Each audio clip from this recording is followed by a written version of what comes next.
Dr. Kemi Lawrence, we're in Saturday, the 9th of November, 2024. Let's talk about the post I made on Facebook today at Dr. Kemi Lawrence page, Kemi Talks.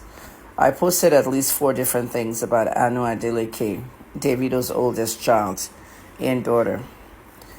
Anu Adeleke is a little girl that I met in 2018, November 2018. The mother and the grandmother approached me regarding, being a journalist, and Davido fathered this child, and they needed a DNA test, a fresh, new, independent DNA test. Well, I did a news conference for her because the story was quite big. When I did the news conference, all the media came and they interviewed the mother, the grandmother, and the little girl. You can see the post from 2018, November, which Instablog actually asked permission to use the videos. They cut my video into like almost 10 pieces. You can see the swiping thing there. And you can see us. Instablog captions a Kemi lawyer holds an explosive world press conference for Davido's alleged first daughter, Anu in Ibadan. Now, the Nigerian Tribune was also there, and they did a story. My daughter wants to see her father. Davido's alleged baby mama cries out, calls for independent DNA. And Davido's camp replied, "We have no response to it." Today, this is Anu Adeleke. She's now a 10-year-old girl going on 11 next week. And today happens to be the 6th-year anniversary of that news conference. And this is Aya now. You can see clearly that they've grown older. This photograph I'm showing you today, Saturday, November 9th, was taken Friday, November 8th, yesterday. And I found it at a group, a Facebook group, which Anu's PTA belongs to. You know PTA now, Parent-Teacher Association, parents and their children and all that. I mean, Friday, yesterday, this is what Anu looks like. If anyone says this one is not an Adeleke, well, let them do a DNA test. In any case, this is the throwback in 2018. Anu was living in poverty. She was not going to school. Her mother had no money. She was struggling, still working as a waitress and different things. She met Davido at a club where she was working. She was serving Davido and the crew after a concert. Davido eyed her and said, "Come with us, for an after party, a few drinks." So she followed them to the hotel room. And what happened? One thing led to another. She got pregnant. And Davido is out here saying that, how can I accept the child of a prostitute, a one-night stand prostitute? So if you feel that you're so proper, your parents are rich and elite, and you go out and pick up a girl on the streets, why should you accept the child of a prostitute? That's not how it works in life. For everybody that throws a child out, they suffer. I've been through this before. You guys know I've talked about it. The only difference is that in 2013, when Anu was born in November, somewhere around 2014, early 14, DJ Adeleke, Davido's father, invited the mother and the grandmother to their house in Awoshika, and they were all driven to the DNA lab. Let me say something to you. Aya Labinjo's mother, that is the grandmother, has been to the King's Palace in Ede, the Timi of Ede. All of them ignored them because, after all, it's a prostitute, right? But tomorrow when she becomes a big public figure, everybody will be looking for her, right?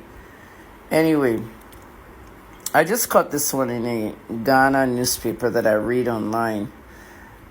And it's called The Graphic Online. I saw it on Jazz's picture. DNA test is more important than the baby's naming ceremony. It is, because look at how much we've seen now of all these people doing DNA fraud.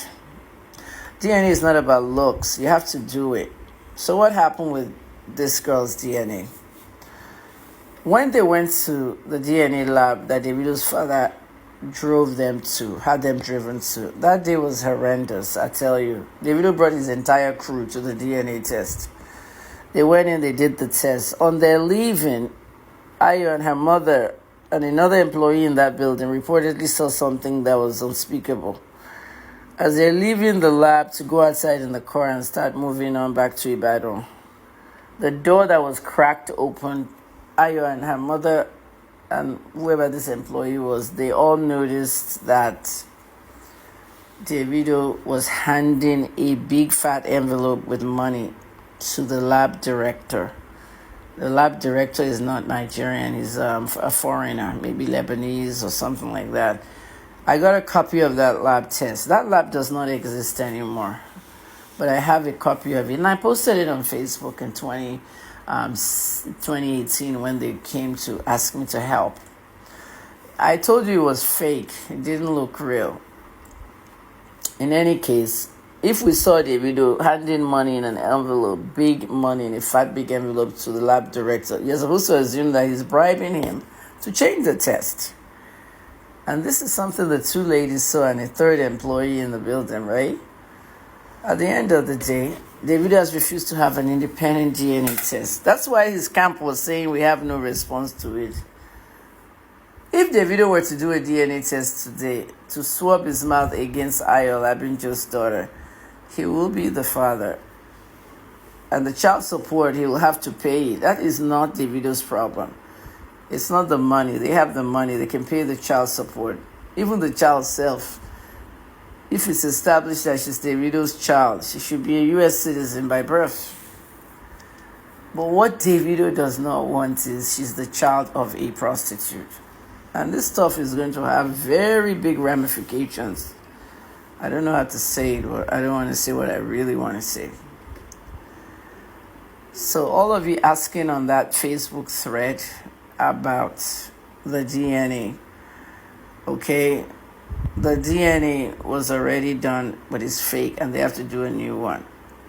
I've tried so many ways to get Davido to submit for that DNA. Even in the American side, he won't do it.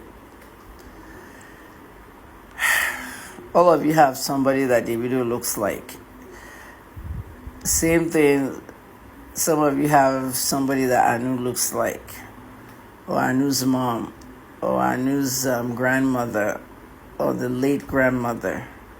They're light skin on the other side of the family. Davido too has some light skin cousins. Nike, Shadi, all of them. They have these genes in them, recessive genes. Some of you say this little girl looks like B-Red. That's what recessive genes are. If you look at Drake's son, Adonis doesn't look like Drake, and it doesn't look like the girl. Adonis looks like the grandmother.